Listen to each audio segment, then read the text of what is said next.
নমস্কাৰ বন্ধুসকল, মোৰ চেনেলটোলৈ আপোনালোকক পুনৰবাৰ স্বাগতম জনাইছোঁ।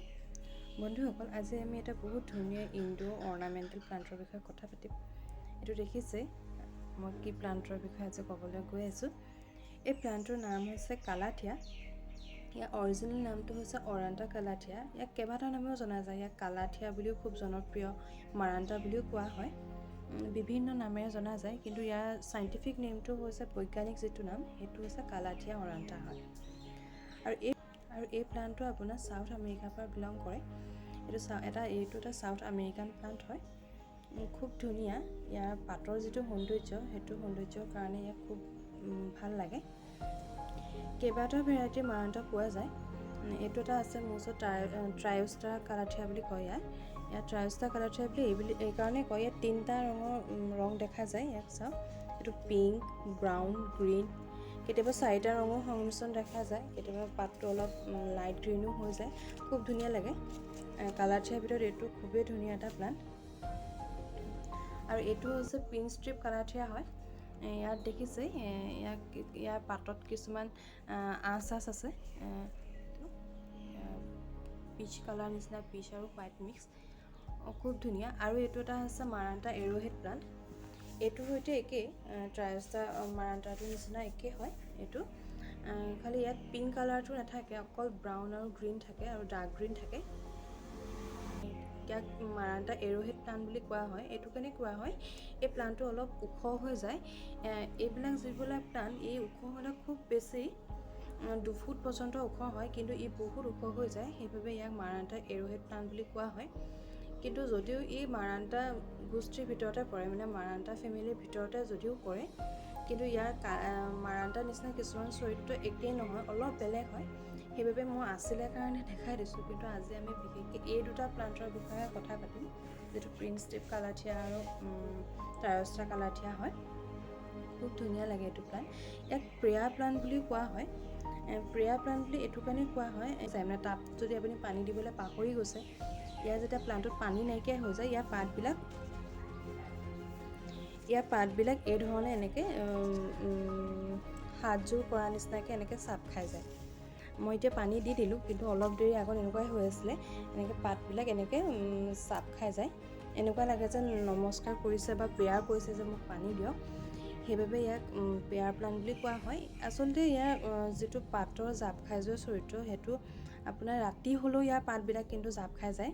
খুব বেছি পানী পালেও ইয়াৰ পাতবিলাক জাপ খাই যায়, একেবাৰে পানী নাপালেও ইয়াৰ পানী জাপ খাই যায়। সেইটো এটা ইয়াৰ চৰিত্ৰ।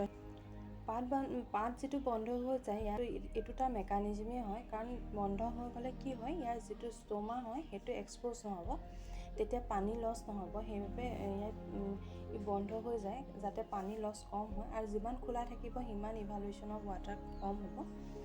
সেইবাবে পানী যেতিয়া কম হয়, নিজে জাপ খাই যায়, যাতে মোৰ যিকণ পানী আছে সেইকণ যাতে সোনকালে শেষ নহয়, সেইবাবে। এতিয়া পাতোঁ, ইয়াক কেনেকুৱা জেগাত ৰাখিব। ইয়াত ৰাখিবলৈ হ'লে একদম ছাঁ পৰা জেগাত ৰাখিব লাগে, যাতে ৰ'দৰ পোহৰ অলপো নপৰে, একদম ৰ'দৰ যিটো প্ৰখৰ তাপ মানে সেইটো ইয়াৰ বাবে একদম হানিকাৰক হয়। সেইবাবে ইয়াক আপোনালোকে একদম ছাঁ পৰা জেগাত ৰাখিব, যিহেতু অলপ উত্তাপটো সহ্য কৰিব নোৱাৰে। আপোনালোকে উজ্জ্বল পোহৰত ৰাখিব, এইটো নহয় যে ৰ'দ নপৰা জেগাত ৰাখিব কৈছোঁ, একেবাৰে আন্ধাৰত ৰাখিব। একেবাৰে আন্ধাৰত যিটো ৰাখিলে এনেকুৱা হয়, চাওক, এইটো মই একেবাৰে আন্ধাৰত ৰাখিছিলোঁ। ইয়াৰ যিটো পাতৰ সৌন্দৰ্য সেইটো অলপ নাইকিয়া হৈ যায়। ইয়াৰ যিটো 3টা ৰঙৰ যিটো বৈশিষ্ট্য, চাওক, 3টা ৰঙৰ বৈশিষ্ট্যটো অকণমান নাই, একেবাৰে সেউজীয়া হৈ গৈছে। কিন্তু এইজোপা মই অলপ উজ্জ্বল পোহৰত ৰাখিছোঁ, সেইবাবে ইয়াৰ পাতৰ যিটো ৰং সেইটো খুব ধুনীয়া হৈ আছে, দেখিছে। এতিয়া পাতোঁ, ইয়াৰ চইলটো আপোনালোকে কেনেকৈ বনাব।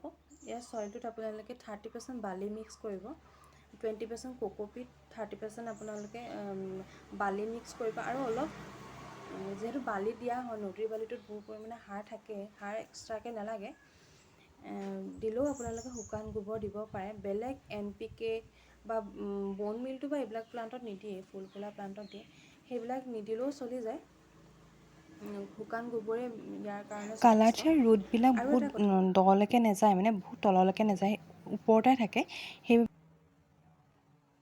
ইয়াৰ যিটো পট ল'ব আপোনালোকে, সেই পটটো আপোনালোকে পৰাপক্ষত মাটি ল'ব। মাটিৰ পটত ইয়াৰ ৰিজাল্ট খুব ধুনীয়া হয়, কাৰণ ই উত্তাপ সহ্য কৰিব নোৱাৰে। আৰু প্লাষ্টিকৰ টাবত কি হয়, গৰম দিনত টাবটো খুব গৰম হৈ যায়।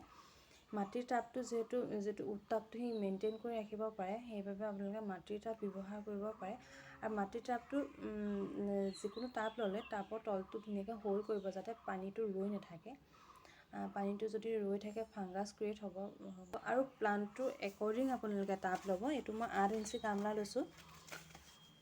ইয়াৰ প্লাণ্টটো যদি সৰু হয় তেনেহ'লে আপোনালোকে সৰু টাব ল'ব। এইটো যেনেধৰণে সৰু সময় সেইটো সৰু লৈছোঁ। প্লাণ্টটো সৰু, টাবটো একদম ডাঙৰ হৈ গ'লে কি হয়, ইয়াৰ শিপা কম থাকিব, ই মাটি বহুত পাব, আপোনালোকে পানীও দিব সেইটো পৰিমাণে।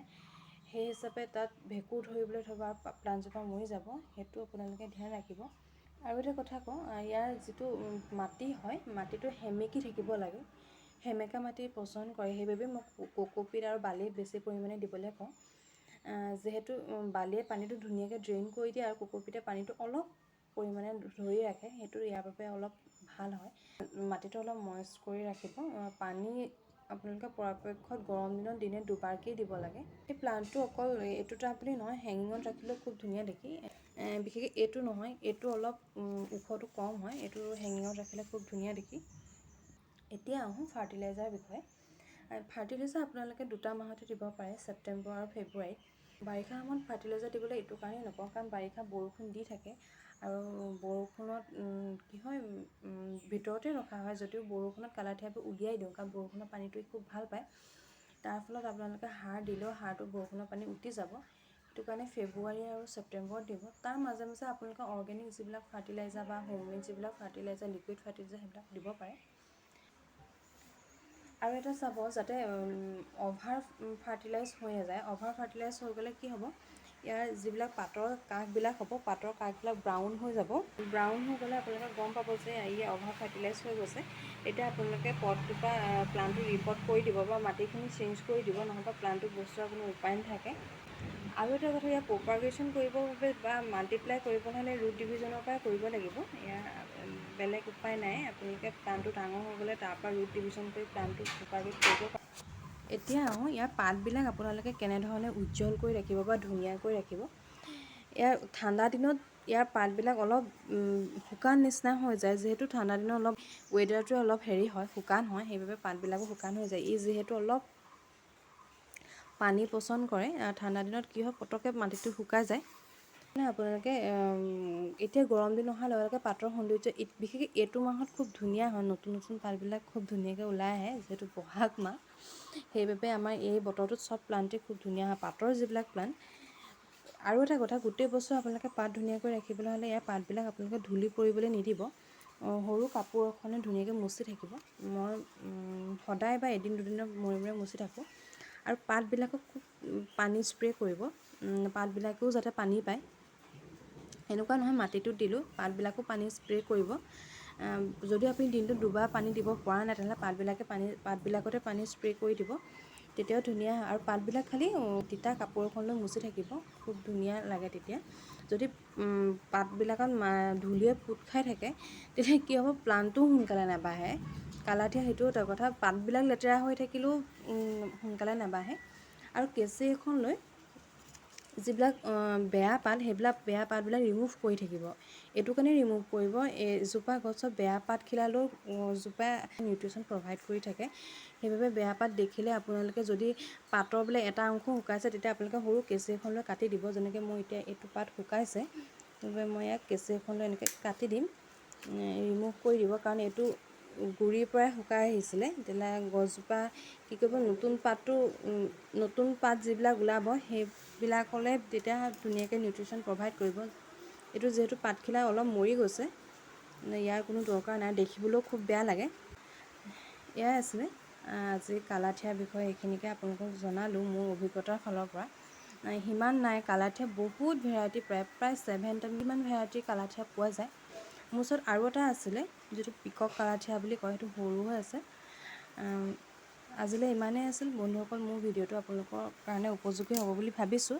যদি উপযোগী হয়, মোৰ চেনেলটো ছাবস্ক্ৰাইব কৰি ল'ব আৰু ন'টিফিকেশ্যন বেলটো ক্লিক কৰিব।